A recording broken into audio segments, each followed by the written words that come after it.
Yesterday, I recorded a short video about labeling and enhancing your personal identity. Today, I want to speak more about it because I feel this topic is just a minefield and it will allow you to do exactly what you need to do in order to progress and achieve success in your role. If you're growing this year, if you're moving up, on and up this year. So, ladies in mid-career, anybody who is moving up the level in your current organization, perhaps maybe even in different organization or different industry, will get plenty of value here. So get your pen ready to write stuff down if you need it, because you will get instant value and click with what I am trying to deliver here. So labeling begins in our early days. We deal with labeling for most of our lives. So we are quite familiar with this issue, with this topic. How do we know that we deal with what is labeling? How does it show itself? Let's think. From very early days, she's too quiet. She's too loud. She's the loud one. Or she's a mouthpiece. She's shy. She's afraid of heights. Don't put her on a high chair. So even without knowing, we put labels, apply labels to our kids, and labels were applied to us when we were young. So we know very well how to deal with them. We developed our own mechanisms, and this video will nail the mechanisms that people used and they were not very successful. So you are to avoid those ones. We spend, as I said, most of our lives to defy or confirm to the labels that were applied to us. So where is the sweet middle? Where is the sweet spot? So you don't defy, you don't confirm. The sweet spot is where you develop your strong identity and you're absolutely sure in yourself and in the way you develop to sail through life and your career. Our external labels, they're just like label on your shampoo. They're designed to serve the purpose to basically tell in one word or two words who we are and what we can do. And that fits us in a particular box. So she's proactive. She is too quiet. She's too loud. She is a bitch. She's professional. She's unprofessional. She is mumsy. Young, jolly, old, young, sad. They're all those are labels. And you could see how easily label can blend in with the judgment. And that's where they kind of it's tricky. It's tricky, and it's once we begin to apply that label to ourselves, and once we begin to believe that our label is correct, that's where the self-judgment kicks in as well. So the effect of labeling is at its strongest when we at the crossroads in life and career.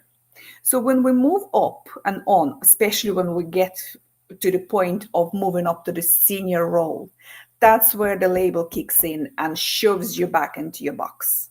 Your label becomes very strong, especially if you know how you're labeled, if you know, you understand how people see you, how they portray you, how they label you. So that label will work. It'll start working pretty well when you're moving up and when your doubts and uncertainties and on your own doubts basically and beliefs about yourself kick in. When we need to deal with challenges, we often tend to do what others did already, what others do, okay? Because it's easier. It's like a hack. It's like a quick go-to. I'll just do what they do, right? So I'll save you the time. Ladies, I save you the time. I will tell you exactly what others did so you can just shove that aside and do something different. And I even tell you what you need to do in order to upgrade your, unlabel yourself, upgrade your self-identity and unlabel yourself for good. When we need to deal with challenges, we often basically copy. So mistake number one that majority of people do, we try to copy and compare. So example, today I am middle manager and tomorrow I'm going for operations manager. So I am going to be in charge of a couple of teams. There are a couple of new aspects to my role. It's quite complex and it's big compared to where I was. It's quite big and overwhelming. So the first thing that comes to mind, right, I'll do what a previous operations manager did, right? So every step feels like when you do that, when you copy and paste, and when you try to compare yourself, every step feels like you walk on eggshells. Every step feels like you often feel like that child, like that girl who forgot to do her homework. So basically, because you always look at the manual to see, what others did, what he or she did before, the one that was here fulfilling this role before me, and what worked and what didn't work, and so on and so forth. While it makes sense, it may not be the way forward. Copying and comparing ourselves to others leads to feel small, incompetent most of the time. And your team will pick up on that message that you try to get across. Understanding that your role is big and requires more of you will give you the tendency to ignore your personal values and your authenticity. Do more of what we did before, or what our role description is. That's what we're trying to do. We just basically get bogged into the role description, and we try to fit ourselves into a new box, take ourselves off the box that we were put in before, and trying to fit into the bigger box, or whatever, bigger role. So this again leads to making us feel insecure and empty. Mistake number 3, we constantly seek external validation. Now, not everybody does that, but when you try to fulfill bigger role, you obviously want and need to know that you're doing all right.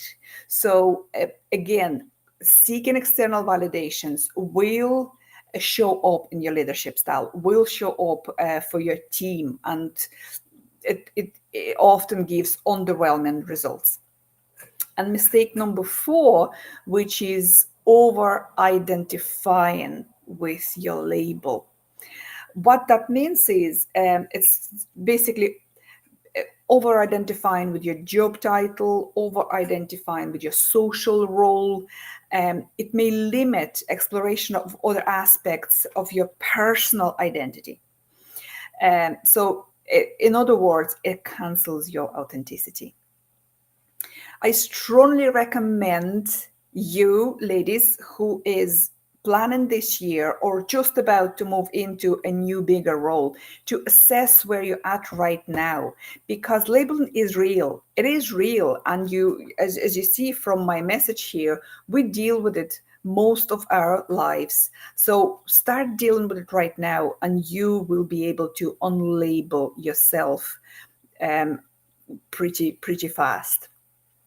In fact, updating our label constantly, if you work on your identity and on labeling yourself constantly. So that means you move with your what you feel is what you do. So you update yourself, how you look at things, how you deal with things constantly. That makes it very hard for the society and people around you to label you again and put you in the box. So I encourage people to be fluid, to move, to develop, constantly review, so they are not fitted into any boxes.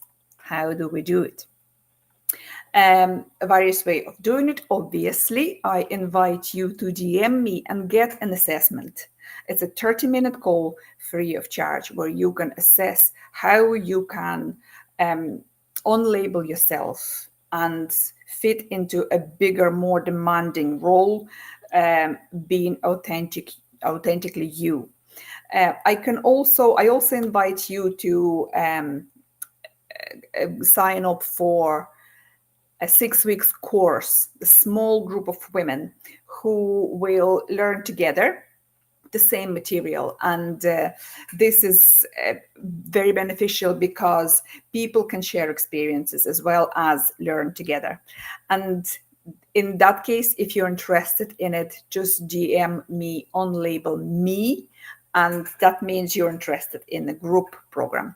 In the meantime, right now, you can do the certain couple of steps that will help you to unlabel yourself.